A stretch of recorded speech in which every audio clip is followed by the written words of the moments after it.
Welcome to the Teaching and Learning Committee meeting. We will begin in just one moment.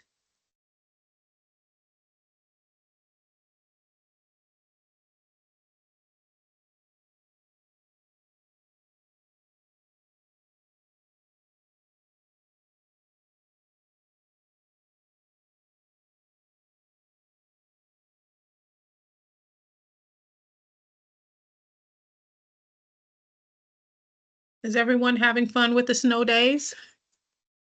I am going to be off camera because I have my little ones here with me. And throughout my workday today, they have decided to participate. So I'm going to keep my camera off to keep their privacy. Let's get started. Happy New Year and good afternoon. This is Committee Chair Kalila Slater Harrington. I would like to welcome you all to the January 7th meeting of the Teaching and Learning Committee. If you have not already done so, please mute your phone. Anyone who does not mute their phone may be muted by the call moderator or removed from the call. Additionally, if you are not a board member or the CEO and her staff, please turn your video off. I will now read a roll call of the board to identify who is on the call. Please identify yourself before speaking for the record. And since I see his face, I'll go with Commissioner Redding Lallinger first. Present, and your balancing act resonates a lot with me with these snow days. Good to be here. Good to see you. Isn't it fun doing all your jobs at once? And Commissioner Kenyatta Bay, have you joined us today?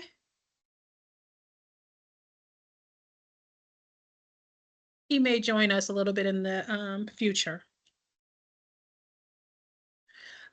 Because this is new and different, I'm going to go ahead and go through our protocols for public comment early on, and I'll revisit them at the time on our agenda when it's time.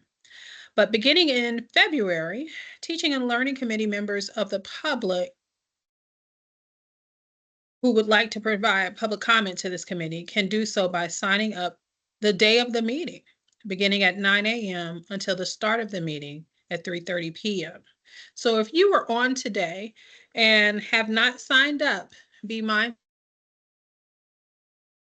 February, you will be able to do so on the day of the rather than a week in advance.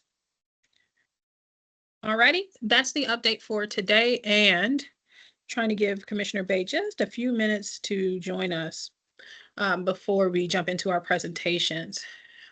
And as we do that, I want to acknowledge on our agenda that, as always, we have our board goals. And I see the agenda for today, or the agenda topics for today, to really be in support of our board goals.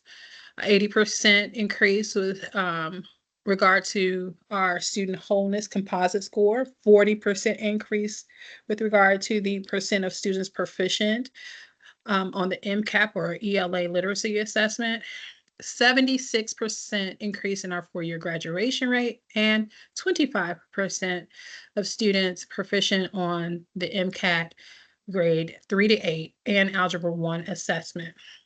Our youth development and extended and summer learning activities certainly play a part in us reaching those goals and realizing those goals. And so I'm excited about our presentations today.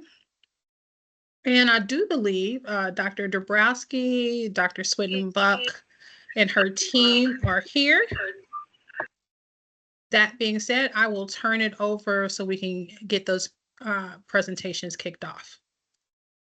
Thank you so much, Commissioner Slater Harrington. Happy New Year, everybody. Wonderful to see you. I'm Joan Dabrowski, Chief Academic Officer, and very excited to be with you this afternoon as we share with you an update on the great work that's been happening in our summer and extended learning areas. But before we start, I wanted to just provide a bit of context about summer and extended learning in light of the past 3 years and what City Schools has accomplished through the use of our ESSER dollars, our COVID relief funds. We were able to lift a level of expansive work in both our work in summer and extended learning, so before school programming and after school programming.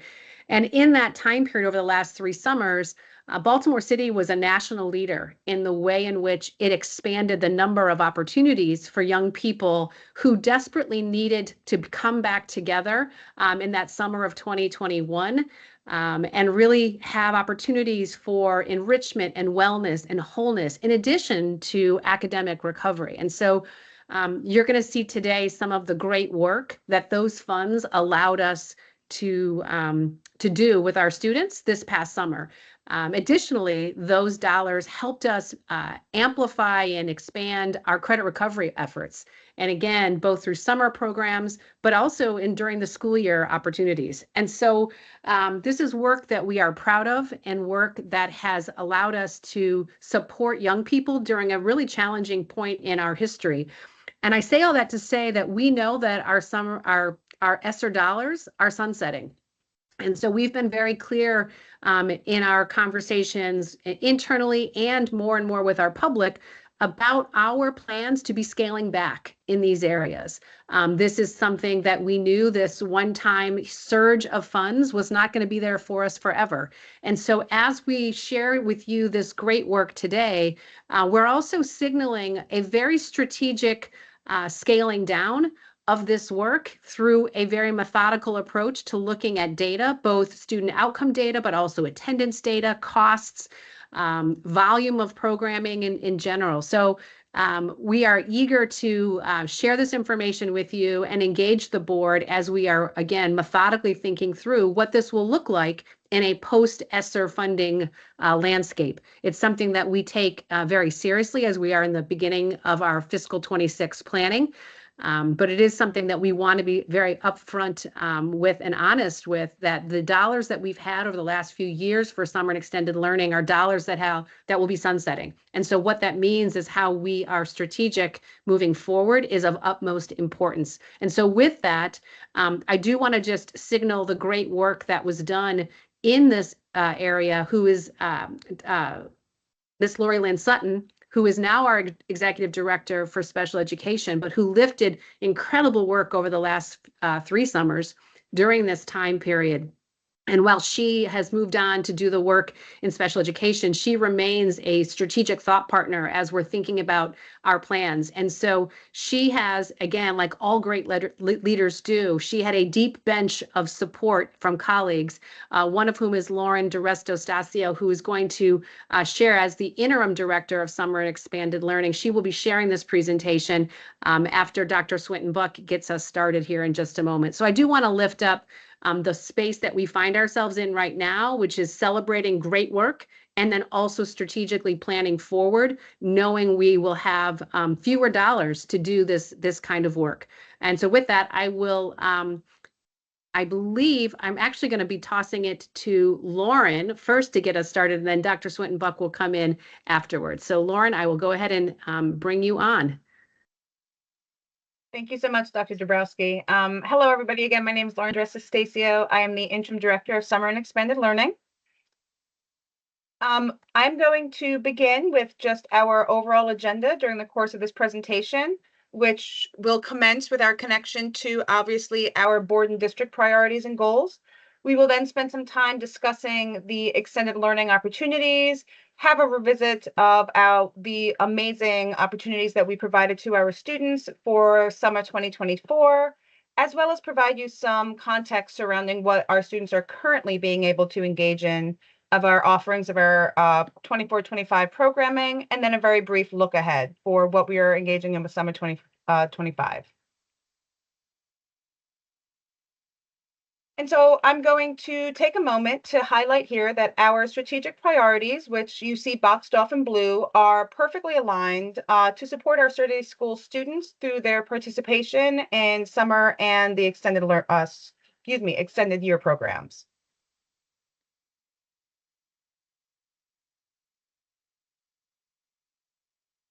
And so with our district goals, our extended school year and summer programs serve as critical extensions of our district's missions by providing opportunities that directly address our goals through the incorporation of engaging activities that contribute to increasing our students' overall resilience and support in fostering their love of learning.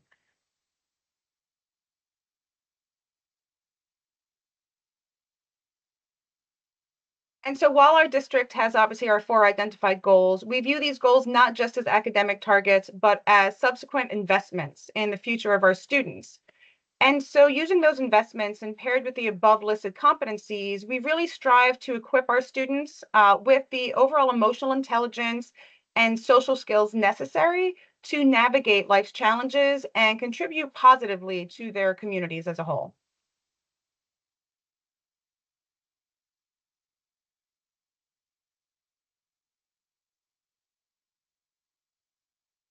Our office mission, which you see listed, is to support with igniting that passion for learning in every single one of our students in city schools. The picture that you see here showcases a STEM opportunity several students had with a summer partner to build a house out of a cardboard box with working lights and air conditioning. And this was a phenomenal opportunity for some of these students, which really provided them with an enriching experience and was something that they would not have otherwise had the opportunity to participate in within a regular school day. And so following what Chief Dabrowski mentioned in our opening, I'd like to take a moment to reflect on the opportunities that were offered in Summer 2024 and note that the video that you're about to see was prepared by city students in collaboration with one of our summer partners.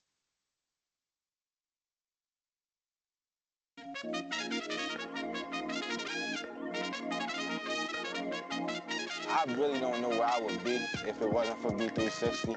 Like, I really don't know because I done got to see a lot of things. We got to meet a lot of people there. I really don't know because I done got to see a lot of things. It's an opportunity for kids to learn not only how to ride dirt bikes safely, but also with the main focus on science, technology, to learn not only how to ride dirt bikes safely, but also with the main focus on science, technology, engineering, change the tires, to change the oil. They could possibly go back into that neighborhood to get our children's character traits that they need in life. I feel like it's very necessary because it gives our children's character traits that they need in life.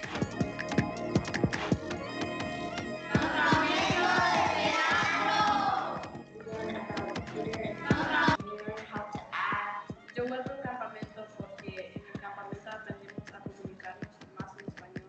It's so much better. People that don't know so much Spanish, people that don't know so much Spanish.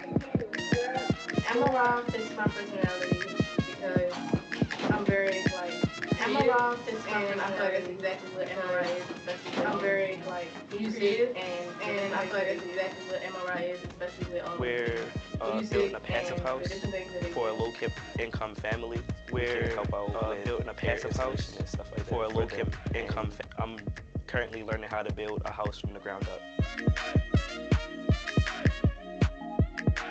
Our main goal is to make people happy with the things that we prepare, so that's what we do. And this program is not just about cooking, it's about coming together to make something positive. It helps the youth more stay out of trouble, especially because we express our feelings in the kitchen through plates.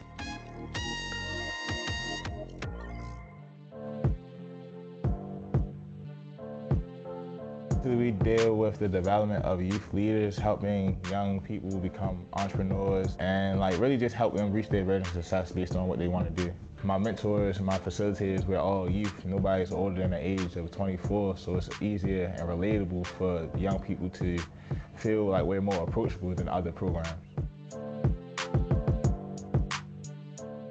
Passing the torch on to the next generation is very important. We have a 300,000 downfall worth of welders in the country right now, so they can get a certification which can carry on into the work environment.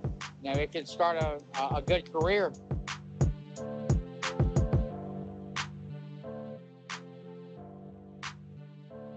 I enjoy being here. The kids will literally brighten up my day every day. We've been making sure we do interactive activities to get them out of their seat. We're also teaching them etiquette and how to properly be a student so they can absorb the content. I would recommend this to all the parents. I mean, it gives the students a chance to get out the house and be with people their own age and still continue to learn during the summer. We work on trying to train students so we have hands-on learning, virtual learning, and online learning.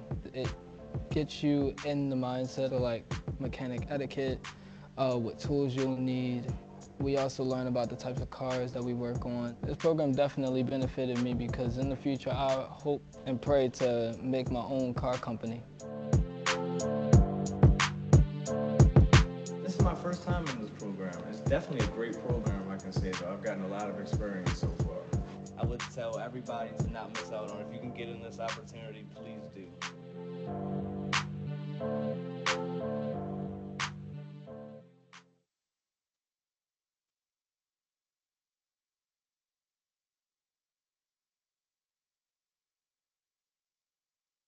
And so moving into our school year 23-24 extended learning opportunity reflection.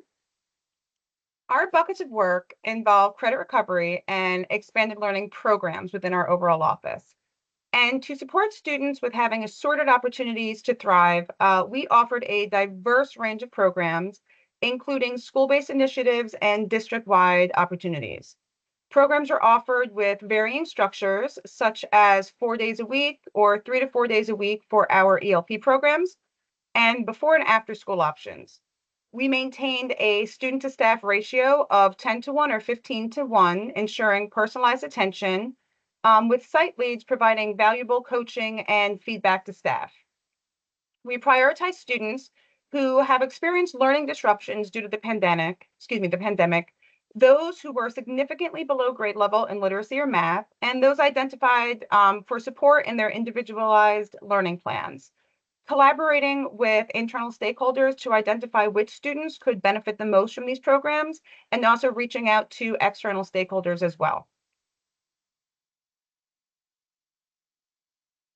And so what you see on this screen is a level of statistics regarding our school year 24 extended learning opportunities. And these programs contributed to the development of important life skills such as critical thinking, problem solving, and social emotional learning for our students that participated. And we were very lucky to be able to fully fund these programs, as Dr. Dabrowski had previously mentioned, through the utilization of ESSER funds, braided as well with various other grant funds.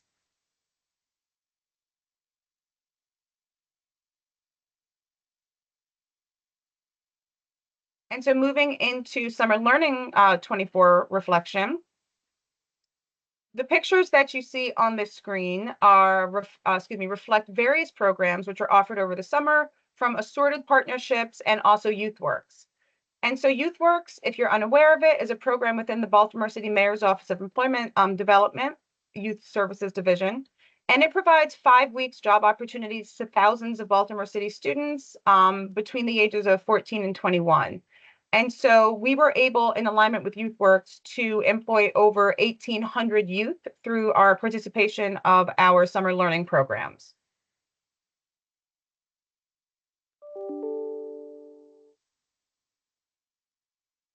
And also acknowledging the potential learning disruptions further caused by the COVID-19 pandemic, as many of our high school students at this point, seniors were freshmen then, we strove to continue to provide our older students with diverse credit recovery opportunities to facilitate successful graduations.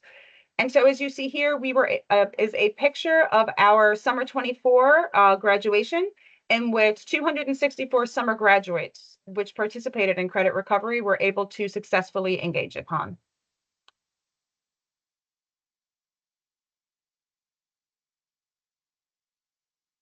And so for our most significant student population, our students with disabilities, within our offerings for summer 24, we were able to provide ESY services for over 1,000 students.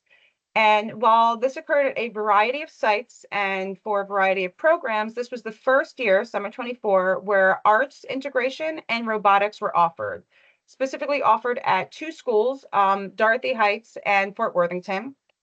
The extended year students were kept in separate classrooms for those particular sections, and the artist came to the classroom. There was an artist and art aide within each level of the classroom. We do want to highlight that the students completely loved the artists coming into the classroom, predominantly for music and art, and the integration of the arts into their daily instruction. Robotics was also offered at 2 of these sites, Connections Academy and Dr. Bernard Harris, where also there was robotics instructions which came into the classrooms for the students.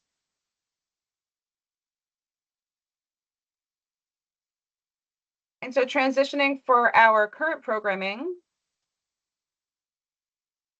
what we are currently engaging with is obviously a continued partnership with 34 elementary literacy sites and 5 arts integration sites from some of our partners. We have altered our ELP applications for our schools to really strategically tailor decisions to not only address individualized student needs, but also really focus in on a alignment of end of year MCAP data and the needs of the students to mitigate learning loss based off of any BOI, DIBELS, and iReady data, all of this contingent upon their individualized grade levels. We are also supplementing funding for many of these programs, utilizing our school improvement grants. And that is being encompassed to support the payment of teacher stipends to ensure programmatic validity and also ensure that we were able to continue to provide a vast array of school-based sites for our students.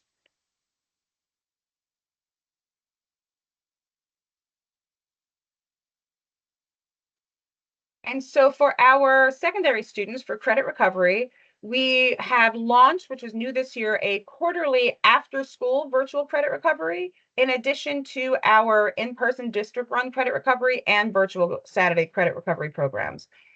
We also expanded our summer pilot of original credit options to students.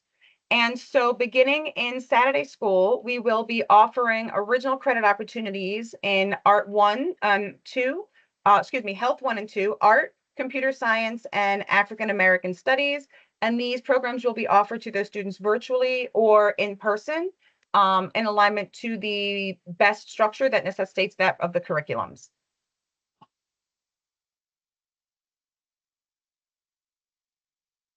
And so looking ahead, and I will send it over to Dr. Swittenbuck. Yep, thank you, Lauren. So as you all can see, Lauren and the summer and extended learning team has done a tremendous job in lifting opportunities for our students across the city for, summer and extended time. So shout out to you, Lauren, and thank you for sharing this very pertinent information. I think the video really showed the bright spots and like kids having very good experiences and engaged during the summer. And we know that that is integral to the success that we make during the school year. As we look ahead, we do understand that there are some fiscal impacts related to lack of ESSER funding and making sure that we have a strategy for how we sustain and maintain some of the programs where we have identified some bright spots. And so we are going through our data. We've had lots of learning through the implementation of these programs for students. And so in that learning, we are analyzing the data, looking at fiscal impact, identifying student demographics across the city, and making strategic plans about what we will support in this upcoming school year. We also just want to make sure that our summer programming is also in support of new state mandates and policies that are coming out. And so you all are aware that we have a pre-K 3 literacy policy. And so we want to make sure that we have a strategy for supporting that work and making sure that our students are getting the continuation of learning in the summertime. And so a lot of the priority, a lot of how we're prioritizing will be based on some of our state mandates, a lot of the previous data that we've collected from summer programming specific to the attendance and engagement across the city. And then we just want to make sure that we're leveraging those data points as we plan for our summer sites for this upcoming school year so that kids have equitable access and we do not, lose in this next iteration of our summer programming.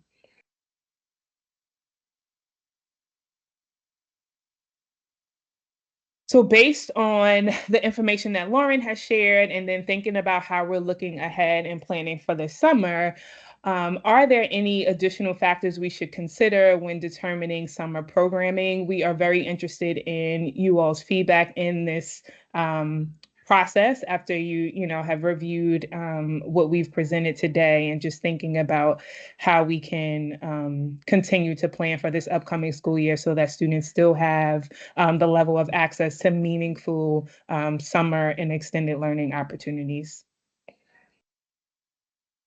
Thank you for that. I have my questions, but I'm going to defer to Commissioner Redding Lallinger to get us started. I'm not sure if I see Kenyatta Bay here yet, but if you are here, Commissioner Bay, please just raise your hand or let me know you're here and I'll call on you. Commissioner Lallinger. Thank you. And thanks, team. I appreciate this overview. And I'm not ignoring your question, Deputy Swinton Buck. I have a couple questions that are going to help me give me some context to help answer the question. The first is just, can you help me understand a little bit? Both you spoke to this and Chief Dabrowski, in the context talked about the impact of the end of ARP ESSER, and I guess I'm trying to understand. Just can you give me some numbers or some scale, like what is the scale of the scale back, if that makes sense, that we're looking at here, just to help contextualize it for me in the form of numbers or programming, and I know all of that isn't fully potentially knowable yet, but can you help contextualize just like the sheer scale of what we're talking about in terms of how much we're going to have to cut back? So as you mentioned, and I saw Chief Dabrowski come in, as you mentioned, we do not have definitive numbers, available right now, but we do know that there will be a fiscal impact. And so we're planning for that. And as we plan for that, we just want to make sure we have a strategy when we're looking at the programming and making decisions about where we are maintaining and where we may have to pull back on some things. So unfortunately, I don't have a whole number for you, but I do want to just make sure you're aware that there are fiscal implications. And so that will have an impact on where we arrive with our summer programming. But I do think, in the past 2 years, we scaled out and we've done lots of things. And I think there were learnings from those different programming that we've done that has put us in a better space to have a better strategy for across the city of like where the engagement is, where did we have robust attendance, and where equitable access. And I'm just thinking about credit recovery, making sure that kids across the city have, the right access to the school site so that they can attain the credits that they need for graduation. And then thinking about, our enrichment, our academic programming, and then the enrichment programming. And so, of course, we know with our state policies that there's a lot of academic programming and supports that will need to be in place to make sure that this K-3 policy, that we are in support of that and making sure that kids are ready at the start of the school year. And so what I can offer is that we are focusing on a large majority of our programming to be grounded in academic support and kind of continuation of the school year, but then also making sure we have an array of enrichment offerings that can continue some of the engagement that we've had in the past 2 years.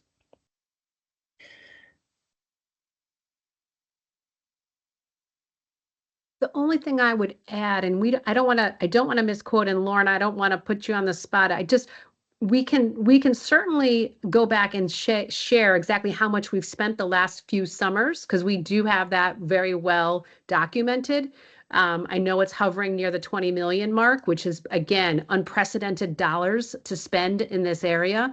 So we know that there will be a significant reduction in the dollar amount. And I think as Dr. Swinton Buck was sharing, that is something right now we're working closely with finance, because I think what we have done very intentionally in city schools is we look to see where we can use different funding streams, whether it's some of our title grants, to especially where we know we've seen, as this video earlier showed, some very important enrichment, some very important academic, where we can use other funding sources. So even though the COVID funds are no longer there, we have other funds to access. I think we're being very transparent in that we know we're not going to have upwards of 20+ million to invest in these areas.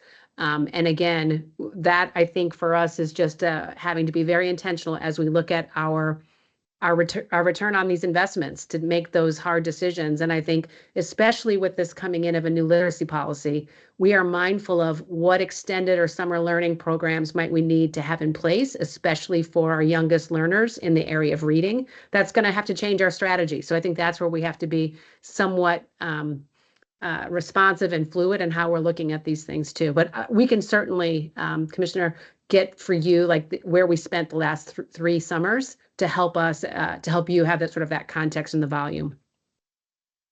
Thank you. I was just trying to understand the scale. That's all. And I guess just to close out, I don't really have any other questions to close out, for me and trying to answer your question. The short answer is I think y'all are a whole lot smarter than I am. And so all of the things that you said make tons of sense. You're looking at participation rates across the city. You're focusing in on academic interventions. You're really smartly thinking about, the K-3 literacy policy. So I don't have anything to add beyond that. I think you're thinking about all of the right things. And I appreciate the thought that is going into it. I was excited to see, and I don't know much about it, but it looked like in the video, an algebra readiness program. And Chief, you and I have spoken recently about my passion for making sure we get as many of our kids ready for algebra as possible. And so that was really nice to see, and to the extent that we can extend opportunities for kids all across the city to get prepared years before they would even see algebra. I think that kind of stuff is fantastic. But like I said, I think you're thinking about all the right things, and I certainly trust you all who are in the work every day to figure out how to spend precious limited dollars. So appreciate the overview and nothing further from me. Great. Thank you, Commissioner. I think we're aligned in some of our curiosity about the impact of the decrease in funding. And I think, first of all, I'm so excited about summer learning and youth development programming in general. Really excited about that, and have been just over the moon about what we've been able to accomplish and leverage over since using the COVID and ESSER dollars. I think that it was just a really smart investment to leverage summer. And we saw the increase in graduation rate. I mean, like real tangible outcomes. And that same ingenuity that we put in place with that money, I think we have to leverage it knowing that that money is going away, because we can't just say, well, kids, there's no more money. So, and I think what I've heard is that that's certainly not the position that we're taking, and great deal of thought is going into that. So I don't want to suggest that.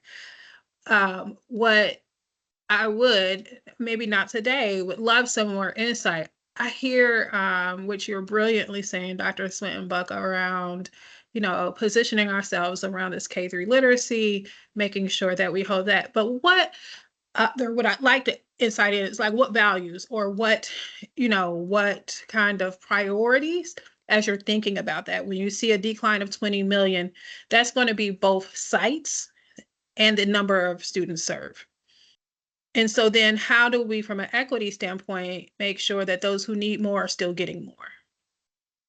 Right. So that it just impacts every element of programming. And I think you're taking the right steps. I would just be curious about what those guiding principles are that are informing that decision. I hear what you're saying about K-3 literacy, but what are the other things? Maintaining our graduation rates, like what are those things? And then like, as we as a community think about like, all right, so then after that, where are the gaps for us, right? Like here's where we don't want to lose ground, and being able to go to our partners at Summer Funding Collaborative and being able to go to, our partners rec centers who are funding already, right? Like who have programming going on. And Joan, you're going to laugh because I keep harping on this, but how are we bringing our youth development and enrichment partners along? So we can't do this on our own. We can't, like, clearly we're not going to have the money. There's But where we know that there is programming, how are we able to, I don't know, train summer staff, people who are working with young people during the during the summer, so that we can still kind of realize our goals, or to make sure that, hey, our kids are going to be spending 40 hours a week with you. Let me help you make sure that this is impactful time. And I don't know if it's leveraging some of the resources that we have invested a lot of money in that have come through procurement, or leveraging our wisdom and what we know and helping to train other cadres of staff. So I say all of this like I'm applauding, I'm singing and dancing with you, but I'm also running alongside of you saying, okay, how are we going to still get to our finish line together?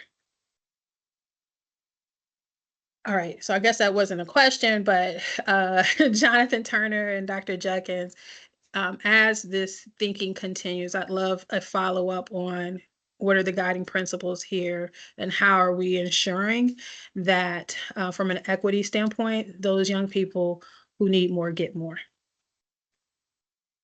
All right, I think we have one more presentation, and that is our gifted and talented,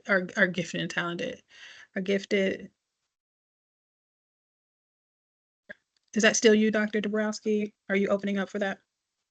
Nope. So I believe that was a compliance report. Is that right?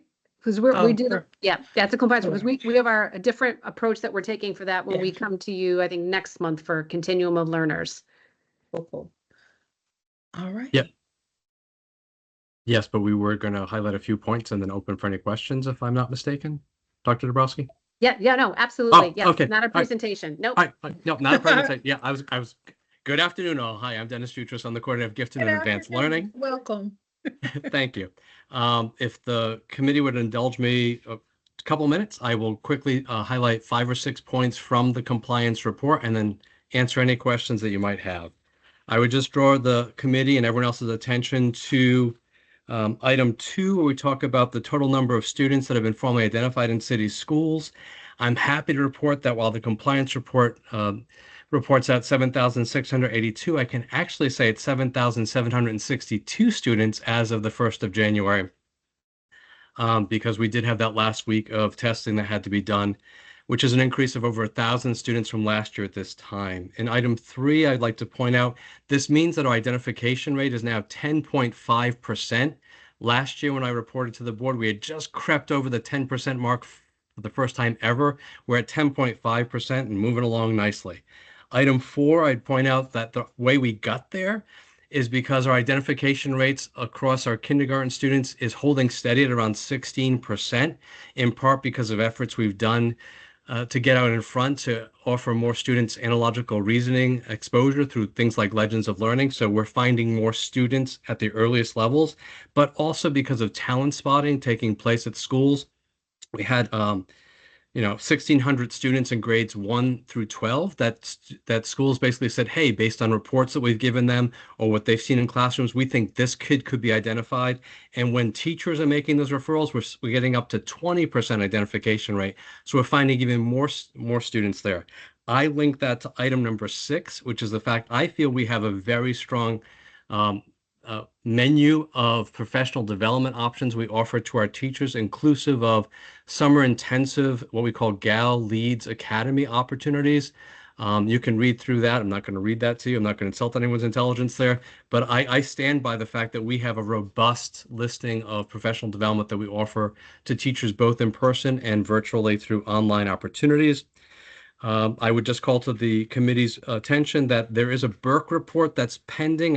So this is item 7. We've only been given a preliminary reporting out. I will wait for the final before I report back to everyone. But initially, we'd asked them to see if our identification threshold was the right one. Are we balancing equity and excellence? And preliminary findings indicate that we have the right threshold number that we're using. But I'll wait till the final report before I can digest and report that back out to everyone. I will just summarize that our challenges and recommendations remain very consistent over the past 3 years that I've been reporting out on the compliance report. I warmly invite people to read through it. those are carefully and honestly what I feel to be the real challenges and opportunities that we have for continued sustained growth. And I will finish by saying, I think the best summary, and this is literally at the very end, I think the best summary of the work that we've been doing is that this is the 11th consecutive year that City Schools has had schools recognized by the state of Maryland as what we call Excellence in Gifted and Talented Education, or EGATE schools. This is the longest streak of any district in the state of Maryland. We are now up to 22 individual schools being recognized at least once. Many of those schools have been recognized 2 times, one school recognized 3 times. It's a 5-year renewal process. And I want to highlight and call out specifically James McHenry and Charles Carroll Barrister, who this year, for the first time ever, this was their first year applying, and they are earning the recognition that we conferred to them in February. And to me, that is the essence of what it means to be a city schools opportunity, city schools area where we can actually grow and allow. In other districts, schools like Charles Carroll Barrister and James McHenry would not be part of their gifted portfolio. In city schools, they are the heart of our portfolio. I now open it to any questions that any committee members may have. Well, that sounds like all awesome news there.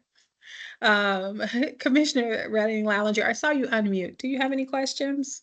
I do actually have a few questions here. I appreciate it, Chair, and thank you, Mr. Jutras, for being here today. A couple of questions. First, I'm curious, just as it pertains to what our programming looks like for identified students on the elementary level specifically, because I've been in schools where students are getting enrichment within the sort of traditional classroom setting, where students are getting pull-out time, and then in settings where students are in different tracks, where we actually have a gifted classroom at the elementary level, or section of students rather. And so I'm curious if that captures the range of how our elementary students are being serviced. And I don't know if you have data, but I'm just curious to see what what approaches are most common, and whether or not we as a district encourage schools to adopt certain approaches. It's almost like I paid you to ask that question, but yes, thank you. That's I can assure everyone you did not pay me. I did not. No, for the record, I did not. I have no money to pay people. No, that's an excellent question. In truth, our district is one of supports and services. We don't have programs. So identification doesn't necessarily put you into a program like some of our surrounding districts. So you get identified. Typically, most districts is 3rd grade. You get put into a specialized gifted classroom. And so therefore, it definitely feels uniquely different. Our approach has been, since the inception of the policy and regulations, IHBB and RA, in 2020, has been our minimum agreement with families is what we call the individualized learning plans. So we basically structure, which predate the SLPs. Everyone probably on this call is familiar with SLPs, but ILPs predate that a little bit. And what that is a learning agreement on how we're going to differentiate learning within the classroom for the student. That includes access to things like Renzulli learning, compacting the curriculum, ancillary curricular pieces. But in some schools, you're absolutely right, they have pull-out services and programs. Those are many of the schools that have elected to use their funds to create what we'd call a full-time position, where the teacher, that there's a person who's actually doing the GAL work and pulling those students out and working with them a regular once a week, 2 times a week, 3 times a week. If I had all the money in the world and we could make things the way that our data would show, that's the most impactful for students, is certainly to be able to, in addition to differentiation within the classroom, is to have that additional enrichment, that pull-out opportunity. So some of those EGATE schools I've called out, one of the things they have in common is that most of them have full-time GAL leads that are doing the work. And that would be the optimal experience. But at minimum, what we're trying to do is, with the creation of the ILPs, is helping the classroom teacher who has to do so many different things to give them some guidance on how they can differentiate purposefully. But the upside to that is, because we bring in this differentiated materials, whether it's Jacob's Ladder or M squared, M cubed, we're not saying only the GAL kids get exposure to what some people would say is the good stuff. We're exposing it to all the students. So whether you're formally identified or not, you get exposure to that. And in the course of being exposed to that, we might talent spot. That's fantastic, and thank you. And I really appreciate that approach where I've seen it. Can you tell me how pervasive the model is of having, say, one first grade classroom that is entirely comprised of GAL identified students and another that is not? To have a classroom that's just strictly identified as GAL students, I can probably think of one or two schools that have done that. And again, when we historically been trying to do it, this is my 12th year in this gig. So in the very beginning of our approach there was concerns about what would be conceived or perceived as tracking. And we didn't want to have that kind of that negative stereotype, which traditionally has discriminated against the low SES student and students of color. And we didn't want to go down that route. When done well, can, homogeneous groupings of students who have similar abilities fly higher? Yes, they can. The problem is that, but at what expense? You don't want to leave other kids at the door just because they missed an arbitrary, I would argue it's not that arbitrary, but threshold cut score, right? And so our effort has been to be more equitable in offering the access pieces to students. Well, that's exactly why I asked the question. I appreciate your view on this, and I do get concerned when I see that happening because of what research tells us about what happens to the students who are not in the tracked class, and it is tracking. I mean, there's no other way way to put it. Could you? I'm aware of one city school that does that. Could we maybe connect offline? I'm curious to know the scope of it in the district. It sounds like it's quite small. And just curious to know how those schools are being very conscious about ensuring that all students are getting the highest caliber opportunities possible. More than happy to answer any questions from you or from the rest of the committee regarding that. Again, there is one school that comes to mind. I will say that they've actually done it the right way, but it requires a Herculean effort. It's not something I would say is recommended for most schools. But yes, more than happy to address it and follow up any questions. Great, thank you so much. Very welcome. To switch gears just a little bit, what efforts are underway? As you know, we've got a growing multilingual language population in the district. This is a group that is often overlooked in gifted and talented identification. What are we doing to ensure that we are identifying students who may not demonstrate some of the attributes in English that we might be looking for that might typically get them an identification? Could you, and I'm not familiar with the instruments. I don't know if it exists in Spanish or in other languages. No, I appreciate the question. Again, people are going to think I've paid you to ask these questions because that's a question I would ask too. We have for over a decade now been using an instrument called the Naglieri Naglieri Non-Verbal Ability Test, the NNAT3, which specifically was chosen at the origin of the creation of the GAL office to open up opportunities for students who are not fluent or native English speakers to be seen. So you don't have to have any language skills whatsoever to hit that first tier of identification, which we call talent development. So we have 3 tiers of identified learners. Gifted and advanced is pretty traditional and hits those things you normally think of. We added in a number of years ago an entry level called talent development, specifically because I would see, hundreds of kids a year that qualified for higher than average potential and ability, but weren't achieving.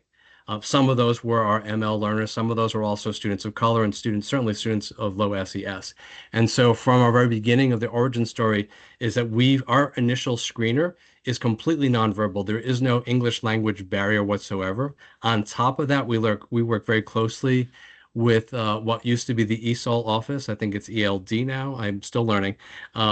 We've worked very closely. In fact, we co-presented a year ago at a state conference on gifted regarding our efforts. We look at things like a student access, what some call it WIDA, but it's access.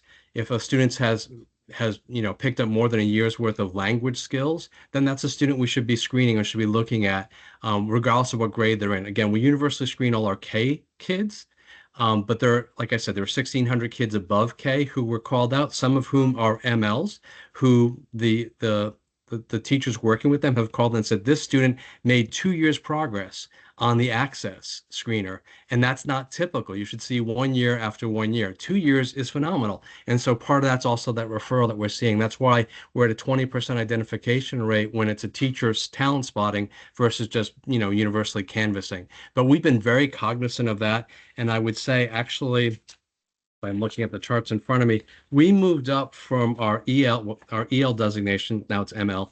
A year ago, 6.8% of our GAL students were ML.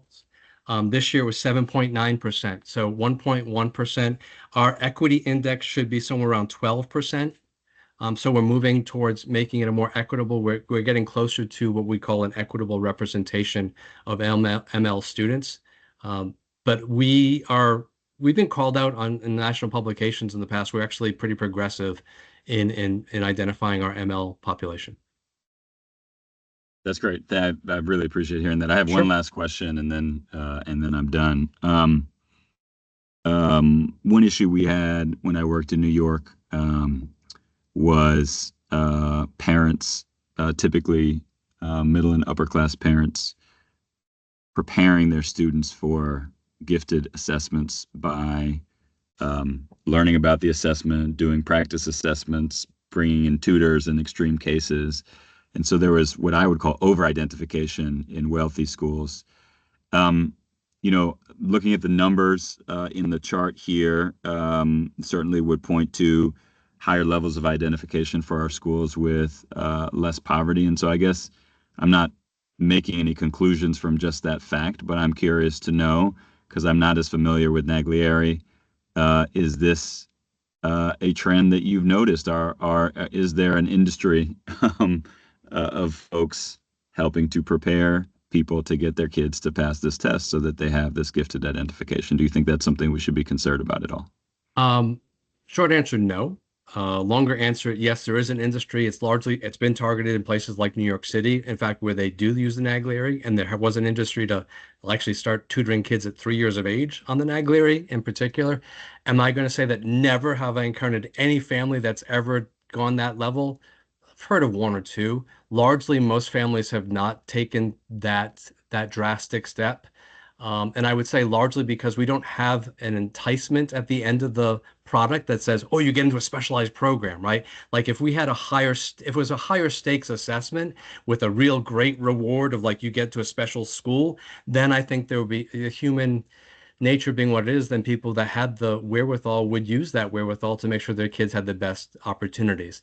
We don't offer that enticement. We offer other things, but because the enticement is not as great, I think the temptation is reduced, and as such, it hasn't been an issue. Are we what we'd call, I wouldn't say over-identified, the term that we use in gifted land is well-identified. Are there populations that are well-identified? Yes. Are they white and more affluent? Yes. Are those numbers decreasing overall historically in the past 10 years or 12 years since we've been doing this job? Yes. We're seeing, rises in our African-American population. Certainly our Latinx population has been well identified, students with disabilities. So some of the people that have normally been historically not represented well in gifted education are getting better representation. Are we at equitable levels yet? You can look at the equity index and you can see where there have been strides. We're not there yet. Are the trend data giving me hope? Yeah. And so again, long answer was right there. The short answer is no. Thank you. I appreciate that. That's a big difference between here and New York. You go to a whole entirely different school, and not just New York. You mentioned I was at a school in a different county in Maryland 2 weeks ago, and it was it was one of these second grade to fifth grade, entirely GAL schools, and it's just I think you're right. I think it changes the incentives a little bit. So I appreciate there are some districts in the state who also declassify you as gifted after you apply for a program, and if they no longer have seats, they no longer list you as gifted. We don't change that. If we identified you, it's our responsibility to meet your needs for as long as you're a city school student, period. Appreciate that. Thank you for your patience with my list of questions. Those are great questions. Anytime. Great questions. Thank you so much, Mr. Juchas, and of course, Commissioner. I'm going to move us along to our procurement. Just one moment. Let me get back to my agenda. Yep, it's time for our procurement items. I think it's Katie. Shabray's here. Hi, Shabray. Hello, hello. Good afternoon, commissioners and city schools family. I'm Shabray Matthews, the Director of Procurement, and we have two procurement items for consideration. The first is section 11.01, Schoolworks LLC. The Chief of Staff requests the board's approval of a contract with Schoolworks LLC to provide project management and school effectiveness reviews for 7 schools going through the operator renewal process. The estimated total amount of the contract is $153,900. The contract term is February the 1st, 2025 through June 30th, 2025. Commissioner Lallinger, I don't have any questions on this one. Commissioner Lallinger, do you have any questions? Yes, and Ms. Matthews, you may be able to answer this, or you may need to go back and crunch some numbers. I've seen Schoolworks come up at least one other time. I'm curious what the total contracted amount between city schools and Schoolworks is for this fiscal year. Do you have that offhand, or is that something you'd be able to? I don't have it offhand, but I can check it and send it over. Or if you want to give me a quick minute, I can try to look it up. It's okay. It's not urgent. You could just let me know. I'm just curious because it seems we use them for a couple of different things, and I'm curious, how much we're contracting with them over the course of a fiscal year. Okay. The other question. 24. The other question is more specific to the content here, which is, I'm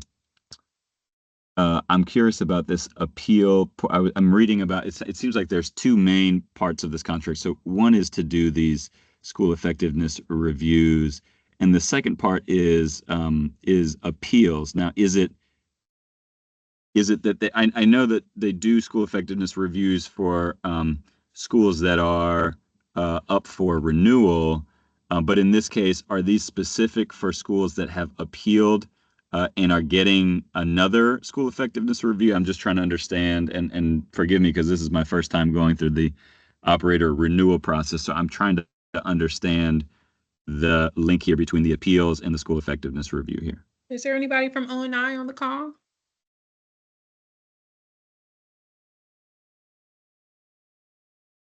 I can follow up with Dr. Alvarez on this one.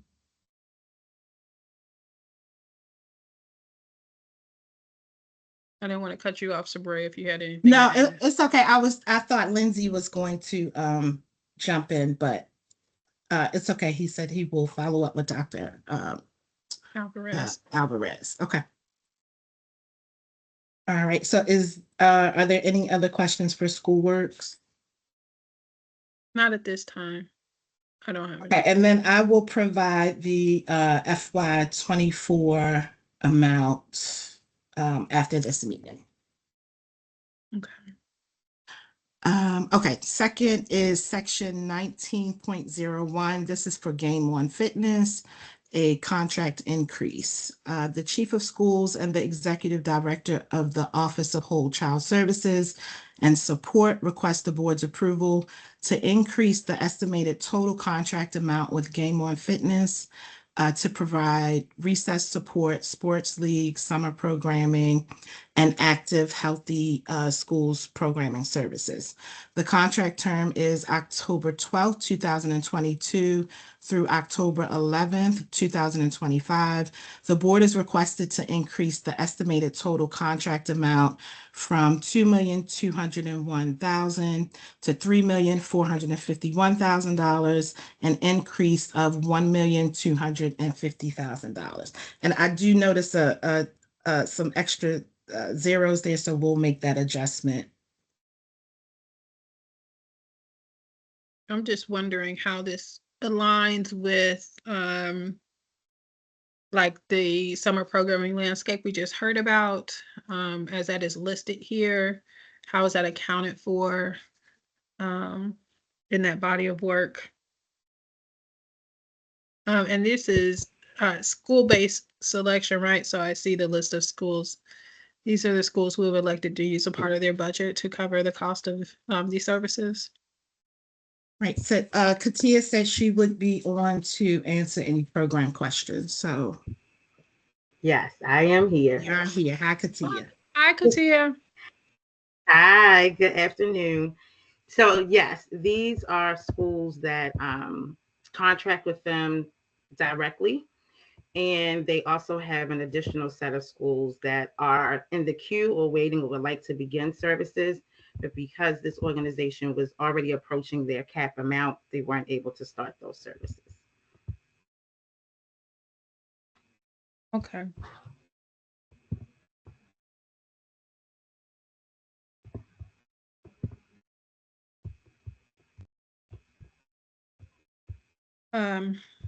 Dr. Redding, Ellinger, do you have anything for this one? Nothing for me. Thank you. Okay. Not necessarily a question, but well, it is just we just had a presentation on summer. Just curious as school-based selected programs that have summer programming, how does that align with or coordinate with what we just learned about summer planning? I would have to really kind of connect with our colleagues in teaching and learning for that particular part. To my understanding, the way it works is the school is able to individually identify that this vendor will be supporting them in their summer programs.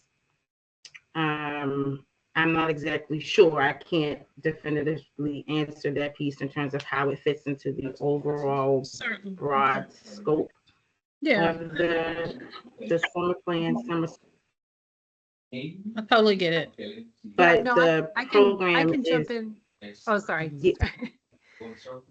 No, I'm happy to jump in. I think as we look to have fewer dollars, schools will have some level of opportunity to make some school-based decisions. And I think it's like anything else, having these opportunities through contracts in place, through again a vetted a vetted group of organizations that we know have done good work in our schools. I think this is where centrally we can procure them and have them as options for schools, but schools will have to, again, make strategic decisions on where and how they spend their limited dollars. Where previously with all of the COVID funds that were available, we were able to pay for a lot of things centrally. That will be shifting as part of our reduction in the available dollars that we have centrally. And that's where I think having this in place for schools who do have the dollars as part of their school-based funding to access, that's, I think, the approach we're trying to get at here. Sorry, I didn't mean to cut you off, Katia. No, that's fine. And I did want to also indicate, in addition to the summer programming, part of the program that they work a lot with, particularly with their Healthy and Active Character Education program, is also through our Judy Centers as well. Excellent. Thank you for that. And thank you, Dr. Dabrowski, as well. I think that is it for our questions. Thank you, Shabray. All right, next up on our agenda is our public comment. As I mentioned, there has been a change, so I want to reiterate that beginning in February, members of the public who would like to provide public comment to this committee can do so by signing up the day of the meeting, beginning at 9 a.m. until the start of the meeting at 3:30 p.m. Individuals or groups interested in providing,